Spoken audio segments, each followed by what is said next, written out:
Hi friends, welcome to my channel. நம்ம சேனலில் இன்றைக்கி காய்கறி இல்லாத நேரத்தில் ரொம்ப ஈஸியாக செய்யக்கூடிய காலை நேரத்தை அவசர மோர் குழம்பு தாங்க எப்படி செய்கிறதுன்னு பார்க்க போகிறோம்.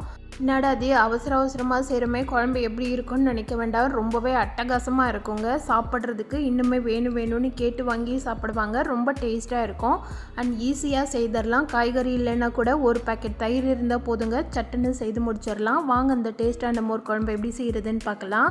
இது செய்கிறதுக்கு 100 கிராம் அளவு கெட்டியான புளிக்காத தயிர் எடுத்து வச்சுருக்கிறேன். நான் கடையில் வாங்கின தயிர் தான் யூஸ் பண்ணியிருக்கிறேன். நீங்கள் கடையில் வாங்கினது வீட்டில் வச்சது எது வேணும்னாலும் யூஸ் பண்ணிக்கலாம். தயிர் மட்டும் புளிக்காமல் நல்லா கெட்டியாக இருக்கிற மாதிரி பார்த்துக்கோங்க. இந்த மாதிரி லைட்டாக திரியாக இருக்கிறதுனால ஒரு விஸ்கு வச்சு நல்லா கடைஞ்சி விட்டுக்கலாம்.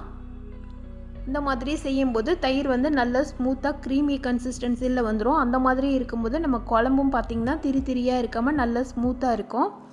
அதனால் விஸ்கு வச்சு நல்லா கலந்து விட்டுடுங்க. விஸ்கு இல்லாத பட்சத்தில் நீங்கள் மிக்ஸி ஜாரில் போட்டு கூட ஒரு சுற்றி எடுத்துக்கலாம். ஹீட் ஆகாமல் மட்டும் பார்த்துக்கோங்க. தயிர் நல்லா கடைஞ்சதுக்கப்புறமா ஸ்பூனில் எடுத்து பார்த்திங்கன்னா நல்ல ஒரு க்ரீம் மாதிரி இருக்கணும். இப்போ இது ஒரு ஓரமாக இருக்கட்டும். 2 ஸ்பூன் அளவு துவரம்பருப்பை தண்ணியில் நல்லா கழுவிட்டு ஒரு 10 நிமிஷம் பக்கம் ஊற வச்சுருக்கிறேன். பருப்பு நல்லா ஊறி இருக்கணும், அப்போ தான் நல்லா மையாக அரைப்பட்டு வரும். அந்த தண்ணியெல்லாம் வடிச்சிட்டு பருப்பை மிக்ஸி ஜாரில் சேர்த்துக்கலாம். இது கூடவே காரத்துக்கு பார்த்திங்கன்னா 3 பச்சை மிளகாய் எடுத்துருக்கிறேன். இது கூட பொடியாக கட் பண்ண இஞ்சி துண்டு கொஞ்சம் சேர்த்துக்கலாம். ஒரு சின்ன துண்டு இஞ்சியை பொடியாக கட் பண்ணிவிட்டு சேர்த்துக்கோங்க. 1 ஸ்பூன் அளவு சீரகம் சேர்த்து கொஞ்சமாக தண்ணி ஊற்றி நல்ல பேஸ்ட் மாதிரி அரைச்சி எடுத்துக்கலாம். நல்லா வலுவலுன்னு அரைச்சிக்கோங்க. திப்பியே இல்லாமல் பார்த்துக்கோங்க. கடாயை சூடு பண்ணிவிட்டு அதில் 2 ஸ்பூன் அளவு எண்ணெய் சேர்த்துக்கலாம். எண்ணெய் சூடானதும் கொஞ்சமாக கடுகு உளுந்த பருப்பு, 1/2 ஸ்பூன் அளவு சீரகம், 1/4 ஸ்பூன் அளவு வெந்தயம் சேர்த்து நல்லா பொரிய விட்டுடலாம். இது நல்லா பொரிஞ்சு வந்தோடனே ஒரு கொத்து கருவேப்பிலையும் சேர்த்துக்கலாம். கூடவே சின்ன வெங்காயம் ஒரு 10 சின்ன வெங்காயம் 2ஆக கட் பண்ணி வச்சுருக்கிறேன், அதை சேர்த்துக்கலாம். 2 காஞ்ச மிளகாவை 1-2ஆக கிள்ளிட்டு சேர்த்துக்கோங்க.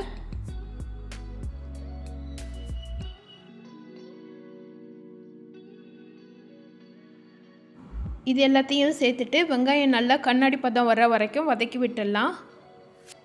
மோர் குழம்புக்கு மெயினாக வெங்காயமும் வெந்தயமும் சேர்த்து தாளித்து பாருங்கள். ரொம்பவே டேஸ்ட்டு நல்லா இருக்குங்க. நல்ல மணமாகவும் இருக்கும், ருசியாகவும் இருக்கும்.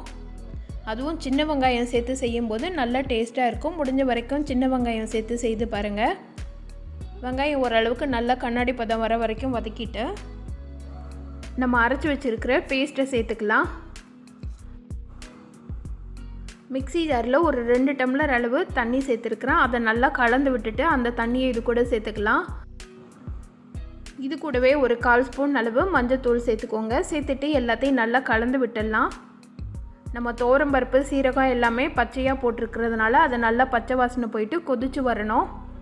ஒரு கொதி வரணும்.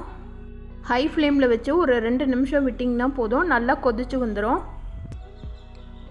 நம்ம துவரம்பருப்பு அரைச்சிட்டு சேர்த்துருக்கிறதுனால லைட்டாக அடிப்பிடிக்கிற மாதிரி இருக்கும். அதனால் தண்ணி கொஞ்சம் எக்ஸ்ட்ராவாக விட்டுட்டு 1 நிமிஷத்துக்கு ஒருக்கா நல்லா கிளறி விடுங்க. அப்போ தான் எல்லாமே நல்லா மிக்ஸ் ஆகி கொதிச்சு வரும்.